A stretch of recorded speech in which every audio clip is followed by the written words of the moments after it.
இப்ப அல்லாஹு தஆலா தன்னுடைய அடியார்களுக்கு மீண்டும் செய்கிற ஒரு பிரதானமான ஒரு அருளை நினைத்து பாருங்கள். சுப்ஹானல்லாஹ், இஸ்லாத்தை அல்லாஹ் நமக்கு தந்ததற்கின்றதே வழி துக்கபீருல்லாஹ் அலா மா ஹதாக்கும், உங்களை நேர்வழிப்படுத்திய அல்லாஹுவை எப்பொழுதும் நீங்கள் புகழுங்கள் என்று அல்லாஹ் சொல்லுகிறானே. நாம் மரணிக்கின்ற வரை, உயிர் மூச்சு இருக்கின்ற வரை அல்லாஹ்வுக்கு நன்றிக்கடன் செலுத்தினாலும் போதாது என்று சொல்லுகிற அளவுக்கு அல்லாஹ்வுடைய அடுத்த ஒரு நியமத்தை பாருங்கள். இப்போ நாமெல்லாம் ஆதமுடைய மக்கள், சைத்தானுடைய தூண்டுதலினால் பாவம் செய்யாமல் இருக்க முடியாது. தவறான எண்ணம், கெட்ட குரோதம், பொறாமை எண்ணம், இப்படி எவ்வளவோ எண்ணத்தின் அடிப்படையில் பாவம். கோபம் வருகிற பொழுது பேச்சுக்களின் அடிப்படையில் எவ்வளவோ கோபமான பேச்சுக்களை பேசி பாவம் சம்பாதிக்கிறோம். சந்தர்ப்ப சூழ்நிலையினால் வியாபாரம், குடும்பம், மன உளைச்சல், எவ்வளவோ பாவங்களை இந்த மனித சமூகத்திலே செய்கிறோம். இவைகளெல்லாம் அல்லாஹ் பதிவு செய்து அப்படியே பத்திரமாக மறுமை நாளிலே கொண்டு வந்தால் நீங்களும் நானும் சொர்க்கத்தை ஏறெடுத்தே பார்க்க முடியாது. அப்படி செய்கிறவனா அல்லாஹ்? அப்படிப்பட்ட ரப்பையா ரசூலுல்லாஹி ஸல்லல்லாஹு அலைஹி வஸல்லம் நமக்கு அறிமுகம் செய்தார்கள். அல்லாஹு தஆலா அடுத்தது நம் மீது பொழிந்திருக்கிற ஒரு கருளை பாருங்கள். எப்படிப்பட்ட அருள்! நீங்கள் இந்த உலகத்தில் நிறைய நற்கர்மங்களை செய்து வாருங்கள். அந்த நற்கர்மங்களுக்கு ஒன்றிலிருந்து பல நூறு மடங்கு கணக்கில்லாத நன்மையை நான் தருவது போக அதற்கு பகரமாக பாவங்களையும் நான் அளிக்கிறேன் என்கிறான் அல்லாஹ். நாம் செய்த பாவத்தை உலகத்திலேயே அளிக்கிறேன், மறுமையில் அது விசாரிப்புக்கே கொண்டு வரப்படாது. இது எவ்வளவு பெரிய ஒரு நியமத் அன்பார்ந்த சகோதரர்களே!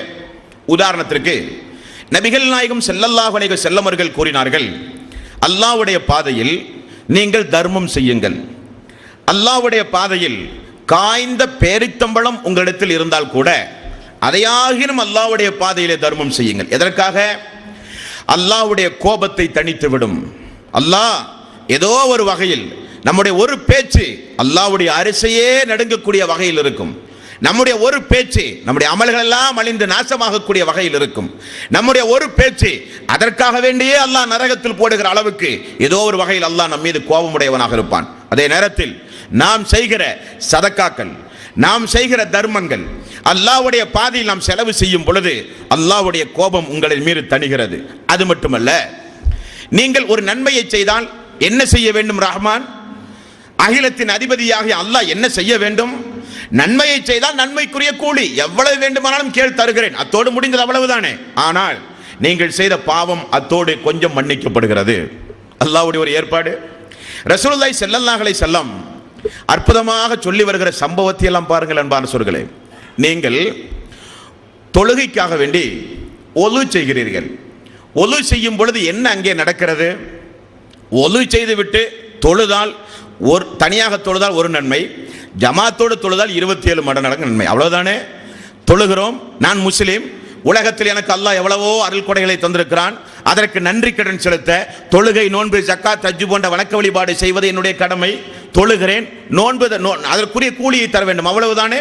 ஆனால் அல்லாஹ் என்ன செய்கிறான் பாருங்கள், தன்னுடைய அடியானை பரிசுத்தப்படுத்துகிறான். அல்லாஹ் எப்படி? ஒது செய்யும் பொழுது பிஸ்மில்லாஹிர் ரஹ்மானிர் ரஹீம் என்று சொல்லி கைகளை முதலில் கழுவுகிறான். ரசூலுல்லாஹி ஸல்லல்லாஹு அலைஹி வஸல்லம் அவன் கை கழுவுவது தொழுகைக்கு ஒரு தூய்மையான ஒரு காரியத்தை தொழுகைக்காக வேண்டி செய்கிறான் என்று சொல்லவில்லை. கைகளை கழுவும் பொழுது அத்தோடு சேர்த்து கையினால் செய்த பாவம் களையப்படுகிறது. முகத்தை கழுவுகிறான். கண்ணின் மூலம் அந்நிய பெண்ணை பார்ப்பது, ஆபாச காட்சிகளை பார்ப்பது, தவறான காரியங்களை பார்ப்பது, கண்ணின் மூலம் செய்த பாவம் மன்னிக்கப்படுகிறது. வாய் கொப்பளிக்கிறான்.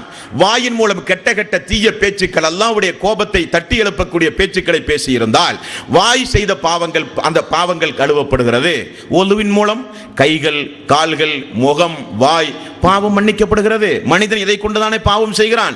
தொழுகைக்கு வருவதற்கு முன்னதாகவே எல்லா பாவங்களும் மன்னித்து தூய்மையாக தொழுகைக்கு வருகிறான், தூய்மையாக வருகிறான். ரசூலுல்லாஹி ஸல்லல்லாஹு அலைஹி வஸல்லம் இன்னும் ஒருபடி மேலாக சொன்னார்கள், வீட்டிலிருந்து ஒது செய்து வாருங்கள். அப்படி வீட்டிலிருந்து ஒது செய்து வந்தால் நீங்கள் எடுத்து வைக்கிற ஒவ்வொரு எட்டுக்கும் ஒரு நன்மை, ஒரு பதவியை அல்லாஹ் உயர்த்துகிறான், ஒரு தீமையை அல்லாஹ் மன்னிக்கிறான். அல்லாஹ்வுடைய ஒரு ஏற்பாட்டை பாருங்கள். சுப்ஹானல்லாஹ். வீட்டிலே இருந்து ஒது செய்து வரும் பொழுது, நடந்து வரும் பொழுது, பள்ளியை நோக்கி வரும் பொழுது ஒரு நன்மை, ஒரு தீமை, ஒரு நன்மை, ஒரு தீமை. எவ்வளவு எட்டு எடுத்து வைக்கிறோமோ நம்முடைய வாழ்வில் செய்த பாவங்கள் மன்னிக்கப்படுகிறது. விசாரணைக்கு கொண்டே வரப்படாது. இது தொழுதாச்சு. ரசூலுல்லாஹி ஸல்லல்லாஹு அலைஹி வஸல்லம் அவர்கள் சொன்னார்கள், லொஹ்ர் தொழுகை தொழுதீர்களா, அஸ்ர் தொழுகை வரை, லொஹ்ர் தொழுகைக்கும் அஸ்ர் தொழுகைக்கும் இடைப்பட்ட பாவம் மன்னிக்கப்படுகிறது. நம்முடைய வாழ்வில் செய்த பாவம், தொழுது முடிந்து வெளியேறி மக்களோட வாழும் பொழுது ஏதாவது பாவம் செய்தால் அசரை வரை உள்ள பாவம், மக்ரிப் வரை உள்ள பாவம், இஷா வரை உள்ள பாவம், தினசரி ஐவேளை தொழுகும் பொழுதே அதே அநேகமான பாவங்கள் மன்னிக்கப்படுகிறது. ரசூலுல்லாஹி ஸல்லல்லாஹு அலைஹி வஸல்லம் அவர்கள் கூறினார்கள், இது போக ஒரு ஜுமாவுக்கும் இன்னொரு ஜுமாவுக்கும் இடைப்பட்ட பாவம் மன்னிக்கப்படுகிறது. இது தொழுகையில் நம்முடைய பாவம் மன்னிக்கப்படுவதற்குண்டான ஏற்பாட்டு திட்டத்தை அல்லாஹ் வைத்திருக்கிறான். ரசூலுல்லாஹி ஸல்லல்லாஹு அலைஹி வஸல்லம் அவர்கள் இனி எவ்வளவு அற்புதமாக சொன்னார்கள் பாருங்கள். ஒரு அடியான் தன்னுடைய வாழ்நாளில் எவ்வளவோ பாவங்களை செய்திருப்பான். உங்களுடைய முந்திய பாவமெல்லாம் மன்னிக்கப்படுகிற இபாதத்துகள், இந்த இபாதத்தை இஹ்லாஸாக அல்லாஹ்வுக்காக நீங்கள் செய்தால் உங்களுடைய முந்திய பாவமெல்லாம் மன்னிக்கப்படும். அப்படிப்பட்ட சிறப்புக்குரிய இபாதத்துகள் எல்லாம் எது? ஒன்று, யார் ஒருவர் ஹஜ்ஜுடைய மாதத்தில் ஹஜ் செய்கிறார்களோ அந்த ஹஜ் அல்லாஹ்விடத்தில் ஒப்புக்கொள்ளப்பட்ட ஹஜ்ஜாக இருந்தால் அவருடைய முற்சென்ற எல்லா பாவங்களையும் அல்லாஹ் மன்னித்து விடுகிறான். இது எவ்வளவு பெரிய ஒரு பாக்கியம் அன்பார்ந்த சகோதரர்களே. செய்த ஹஜ்ஜுக்கு கூலி கொடுப்பதுதானே நியாயம். அவன் தன்னுடைய பொருளாதாரத்தை செலவு செய்து உடலை உழைத்து ஹஜ்ஜுடைய மாதத்தில் செய்கிற நன்மைக்கு கூலி கொடுத்தால் போதுமே. கூலியையும் கொடுத்து ஒப்புக்கொள்ளப்பட்ட ஹஜ்ஜுக்கு கூலி சொர்க்கம். அது ரசூலுல்லாஹி ஸல்லல்லாஹு அலைஹி வஸல்லம் அவர்கள் சொல்லிவிட்டார்கள். கூடுதலாக அல்லாஹ் அறிவிப்பு செய்கிறான், என்னுடைய அடியான் அந்த ஹஜ்ஜை நிறைவேற்றிய காரணத்தினால் முற்சென்ற எல்லா பாவங்களும் மன்னிப்பு. அன்று பிறந்த பாலகனை போல எவ்வளவு அற்புதமான ஒரு வாய்ப்பு.